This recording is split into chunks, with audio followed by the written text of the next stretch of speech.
Army chief को field marshal बनाने का फैसला मेरा था।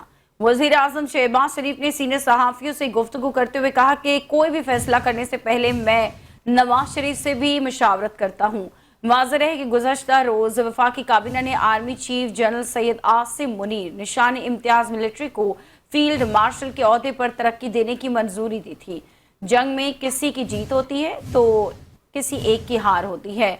जंग मुस्तकिल हल नहीं, देरपा अमन ही महफूज मुस्तकबिल की जमानत है। उन्होंने ये भी कहा कि पाकिस्तान और भारत के दरमियान जब भी दहशतगर्दी से मुतालिक मुज़ाकरात हुए, दोनों कौमी सलामती के मुशीर करेंगे। उनका ये भी कहना था कि भारत अभी तक किसी तीसरे मुल्क में गुफ्तगू के लिए राजी नहीं, जबकि भारत किसी तीसरे मुल्क के मुज़ाकरात में शिरकत पर भी आमादा नहीं है। वज़ीर आज़म ने कहा कि जंग के दौरान इसराइल ने भारत की खूब मदद की। श्रीनगर और दीगर मकामात पर भारत ने इसराइली हथियार इस्तेमाल किए। शहबाज शरीफ का कहना था कि भारत से बातचीत के दौरान पाकिस्तान की जानिब से 4 अहम नुकात शामिल होंगे। भारत से कश्मीर, पानी, तिजारत और दहशतगर्दी के हवाले से बात होगी।